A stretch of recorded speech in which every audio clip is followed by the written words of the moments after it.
So my name is Erin Armstrong. It's on the shirt. I'm running for Oakland City Council District 5, and there's a few reasons, but it really boils down to this. I love Oakland. Like since I came here with my wife 15 years ago, this has been home.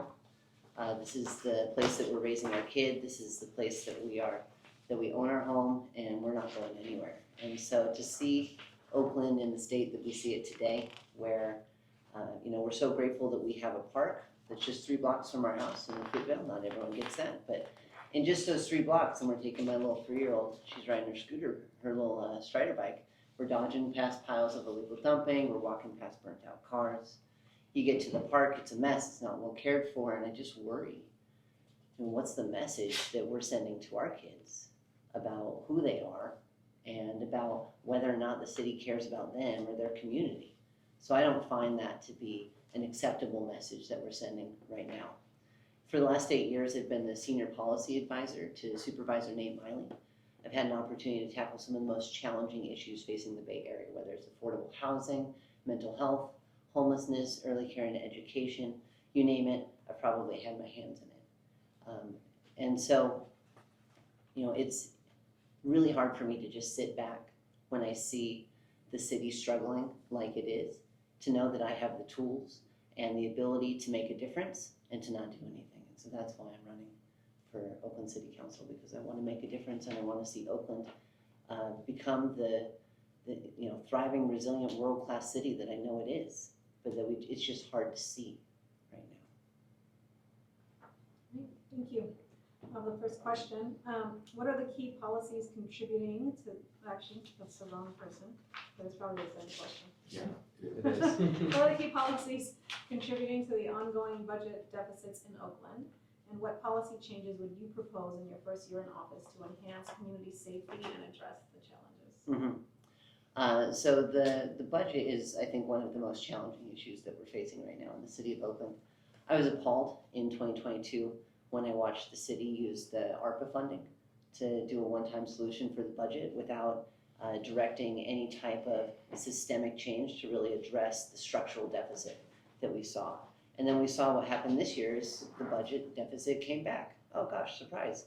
And so we had to do another one-time solution. We had to sell the Coliseum. Well, if we don't deal with it this time, we're going to come back in another year, another 2 years, and we're going to have the same exact problem. And we're not going to have ARPA or any COVID dollars to bail us out, and we're not going to have the Coliseum to sell. So we really need to deal with this.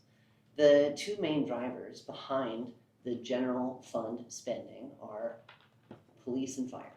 And those are things that we cannot cut. We can't circle the drain or get in a situation as a city where we're cutting our public safety funding, which is going to force our tax base to leave and flee the city. So then we're going to have to cut funding. So then people are going to flee, and we're just going to circle the drain. So we have to think about what are the new solutions that we can do. We can't keep doing the same thing and expecting different results.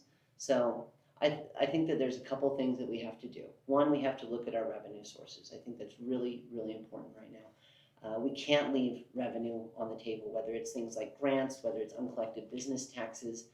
There's tens of millions of dollars that the city has left on the table, and that to me is unacceptable. I think we need a full-time grant writing position, at least one, but I'd like to see a whole team. My background is from the nonprofit world, and development is what you do to raise funding, and the city should have something like that. We need to focus on revenue-generating jobs, things like the parking enforcement, things like that actually generate revenue. Make sure that those are fully staffed and funded in the city, so we're bringing in everything that the city's owed.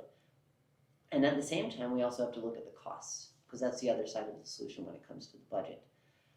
When you look at what we pay, for example, for OPD, in Oakland, we're paying $880 per capita for the services that are provided by OPD, $880 per person.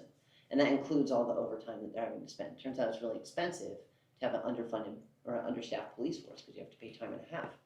I think we need to look at all the solutions that are on the table, whether it's moving certain services into non-sworn positions, which could be cheaper. I've experienced doing that at BART, or whether it's contracting out additional services so that we don't have to rely on overtime. So just for example, the sheriff's department, and I have a good relationship with the sheriff, provides law enforcement services to Ashland, Cherryland, Castro Valley, as well as the city of Dublin here in Alameda County. And they do that for $400 per capita in those areas. That's less than half. So I'm not saying it's a one-to-one. We have a lot of different challenges here in the city of Oakland, but I think that we need to look at all of our solutions when it comes to how do we make sure that we're giving the biggest bang for our buck when it comes to our limited public safety dollars. Because if we can't reduce that without reducing public safety, I think we're going to be in a really tough position the next time the budget comes up. Thank you. Okay. Erin, county experience doesn't necessarily translate to Oakland and the problems in our community. Now, you initially started off the at-large race, but then shifted to D5, right? I sure did. Can you tell us about your commitment to D5 and your depth of relationships in D5?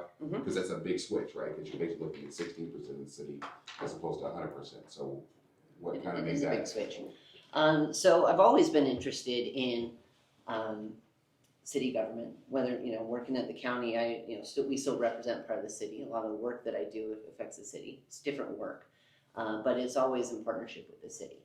And so I think that those are really important to bring. Regarding the race and the switch from at-large to D5, originally I saw Tanya Love pull papers in the at-large race, and I was like, whoa, is there going to be an open seat that I could throw my hat in the race for? And so I had some conversations, heard that Rebecca Kaplan wasn't running. I was like, great, I can beat Tanya. That's going to be pretty easy for me. So I threw my hat in the ring to see how it would go. LaRon jumped in. All of a sudden, there's two Armstrongs in the race. It's like, oh gosh, this is going to really confuse people. He's sucking up all the air because he's getting the free media and things like that. And at the same time, I'm talking to all of the different stakeholders that I need to be talking to. So I'm talking to labor, I'm talking to business, I'm talking to my friends and my networks in the district. I'm talking to consultants. Thanks. And everyone is saying, well, you live in District 5. Why aren't you running in District 5? And I'd always discounted District 5. I was like, I can't, like, an Armstrong's not going to be a guy in District 5. It had always been kind of my brushing it off kind of assessment, and but everyone was saying the same thing, and they were like, you need to really look at this. And so I was convinced to take a second look at District 5, and based on that analysis, I determined that District 5 would be a cheaper race, it would be an easier race, and it would be a race where it's more likely that I'd win. And so when I'm considering running for office and all that that's going to take out of me and that's going to take out of my family, those are three really important factors that I need to look at. When I look at District 5 and the representation that we've had for the last 12 years, and really when you go back for Noel's whole career in office, it's 32 at this point. So I was 8 when he first got on the school board. What we see in District 5 is a lack of leadership. I couldn't point in all of that time to a single policy that's Noel Gaio's signature policy. I couldn't point to a single thing that he's leading on in the city. The one thing that everyone in the district knows about Noel is that on Saturdays he's out there picking up the garbage on East 12th. And I'm not going to fault him for that, but I think that it's a great start, but it's not the way that we get out of this crisis when it comes to addressing illegal dumping in our city. I think we have to do everything we can to not only pick it up, that's one thing, but we also have to be preventing illegal dumping from happening, and we have to hold people accountable. That's what I've done on the Alameda County Illegal Dumping Task Force. We've removed over 500 tons of illegal dumping. We planted 150 trees. We fixed the streetlights. We improved the curbs so that we're preventing illegal dumping. And we installed cameras, and we started holding people accountable. And in 4 years, I took a 1.5 mile long stretch of Railroad Avenue in District 7, Deep East Oakland, turned it from one of the worst illegal dumping hotspots in the whole city to a beautiful tree-lined street. That's the kind of change that we need in the city. We can't keep doing the same thing and expecting different results. And so that's why I'm running, because I believe that I bring better solutions, more comprehensive solutions. I know how to build the coalitions to get things done. I have the policy chops to actually lead on some of these issues. And I just don't see that in District 5, and I think we deserve better. Cool. I will say I'm not running a negative campaign, though, against Noel. Like this, I'm really running the whole campaign about who I am and what I can do. So I'm not trying to sling mud, but you asked specifically about that. So Erin, beyond the budget, which we talked about, what do you consider to be the most pressing issue facing Oakland? what do you believe is the underlying cause of that issue? And then what specific policy changes or amendments to existing policies would you propose to effectively resolve it? It's challenging to pick one because there's so many. But I've really focused my campaign on two things: clean streets, safe neighborhoods. Those can encompass a lot of different things, but those are the two big things that I think the city really needs to focus on. We need to get back to basics, and we need to start focusing on these quality of life issues that really matter to our constituents and our residents. At this point, I've knocked on over 1,500 doors, just myself, as in the last 6 weeks as part of this campaign. I've talked to hundreds of constituents, and everyone is concerned about the state of our streets. Everyone is concerned about public safety in the city. Everyone feels it. I'm talking to seniors who are afraid to leave their homes, still, you know. I'm talking to people who are just so frustrated with the potholes, with the garbage on the street that seems to never end. And so those are the things I think are most important. So how do I address that? You know, as I mentioned, I lead the Alameda County Illegal Dumping Task Force, so I know how to build a coalition. This is what we did. We brought together the city, the county, the businesses in the area, the nonprofit sector. We brought together the schools, the community groups, and we started meeting every week, moving towards a vision and having a plan about what we would do. So it's the 3 E's: education, eradication, enforcement, so we can prevent illegal dumping, remove it quickly, and hold people accountable. And every week we're meeting together and we're holding people accountable to this vision. Everyone's bringing their little teeny piece that we could do. And as a group, we were much greater than the sum of our parts. And so that's the type of solution right now. We need a coalition that somebody can build. And I think that it can be built on the city council. But by bringing in together the city, the county, you know, the same type of coalition that I built to move towards a vision where it's clean streets and safe neighborhoods here in the city of Oakland. Obviously, we'd want to have the mayor there as well, since they hold the executive authority in the city. But, you know, if we could build an Oakland Clean Streets Task Force, you know, that has that kind of coalition that's really focused on, like, we're going to pick up the garbage, we're going to prevent it from happening, we're going to deal with the cameras and hold people accountable, we're going to fix the potholes, and we're going to focus on these quality of life issues, we could really move the needle in this city. And so that's what I'm really excited about when I get on the council, is trying to build this coalition, bring people together, and solve some of these quality of life issues that are really dragging people down in this city. Can you talk about your vision for public safety? For public safety? Yeah, so there's no consequences right now in the city of Oakland, and everyone knows it. When it comes to illegal dumping, you know, people are doing it all the time.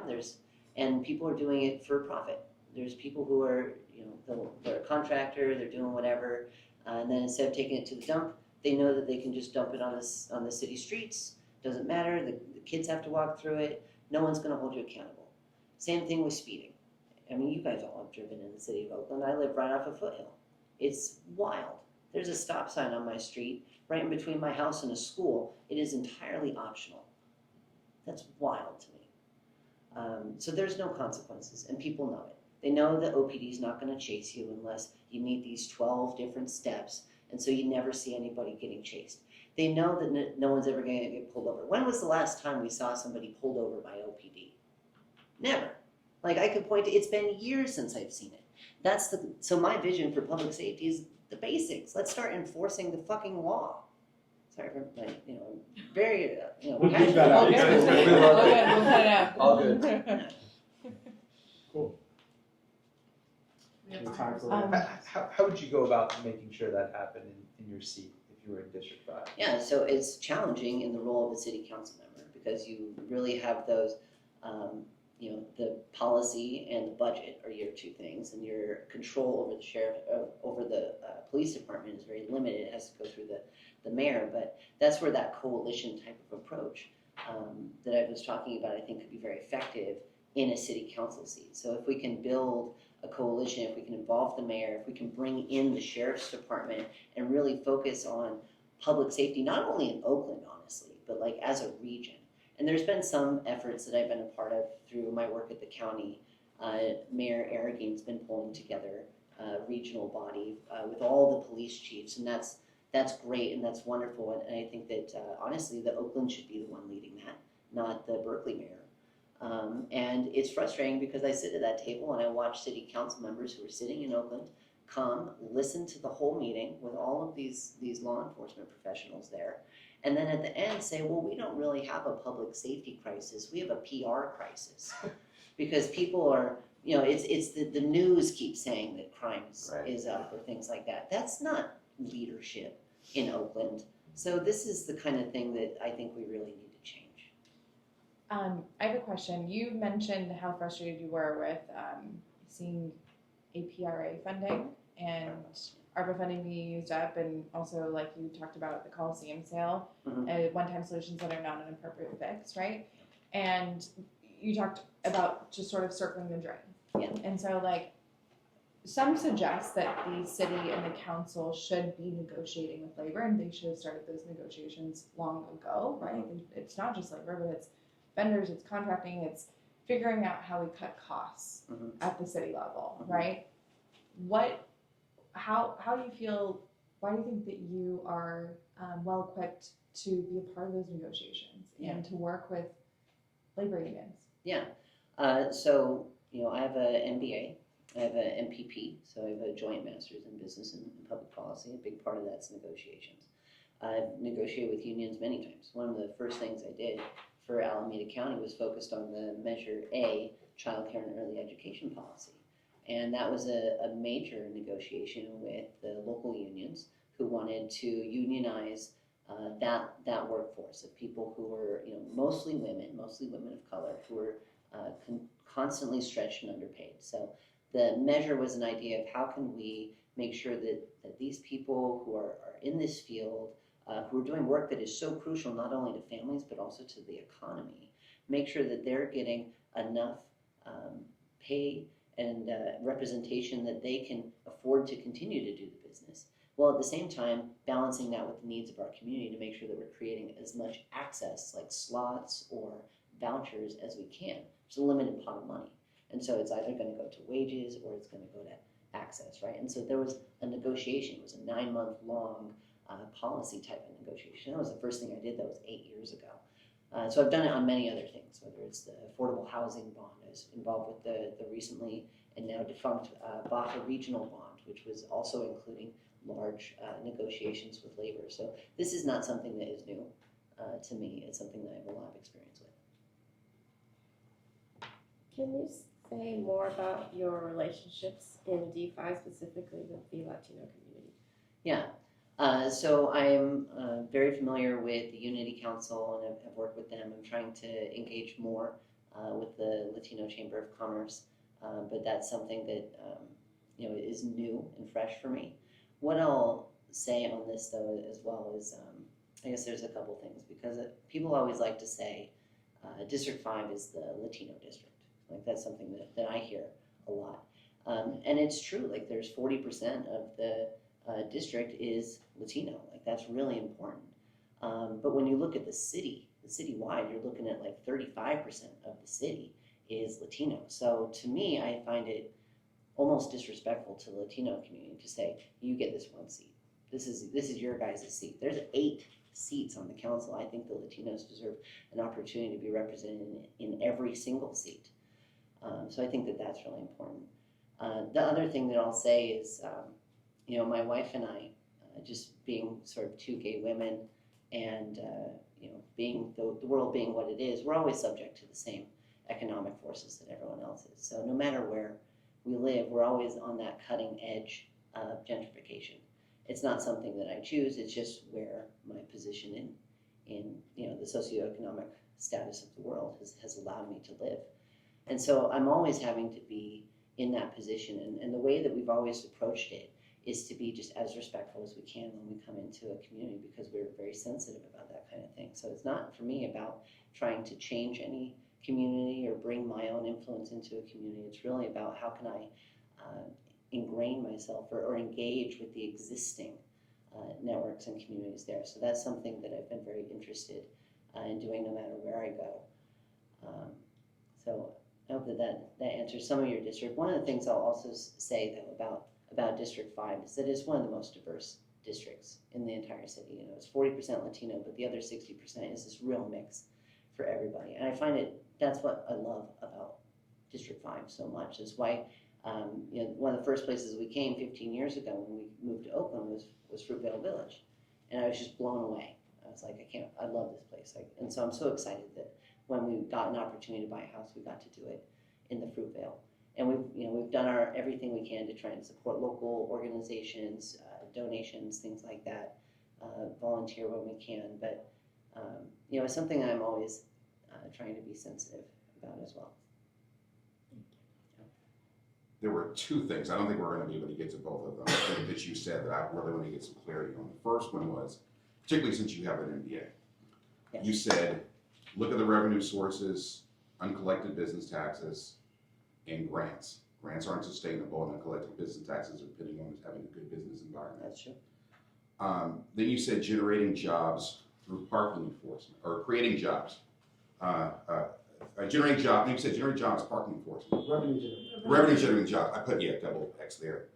But there was no mention of revenue generating outside of government. There was no mention of economic development and growth and policy in Oakland. Yeah. So can you explain? Absolutely. Because we're getting squeezed as homeowners, and you can't keep squeezing the blood out of the turnip. You gotta I come get up with a new way. I get it. And you Yeah, notice 2 I didn't minutes, by the way. mention. Yeah, 2 minutes, we won't answer that. I will do my best, but you notice I didn't mention hitting the parcel. Like I'm a homeowner, and having with Prop 13 the way it is, I'm paying a lot more taxes than most people who live in my area. So I'm not a fan of just going back. We pay very high sales tax as well. So you notice I didn't mention those. One of the things that I'll say I think is really important to what you're asking though. If we can achieve this vision for clean streets and safe neighborhoods, that's what's going to create economic prosperity in this city. If people have confidence that when they move to Oakland, it's going to be a clean city, it's going to be a safe city. If businesses have confidence that when they're opening up a business, it's going to be a clean neighborhood, it's going to be a safe neighborhood, that's going to encourage people to invest here. That's going to encourage people to move here. That's how we get the transfer tax going again. And so I think that that's really important. So my vision for it is clean streets and safe neighborhoods equal a prosperous, thriving Oakland. Okay. Let's table the last question. Well, thank you for your time. Thank you so much. It's my pleasure.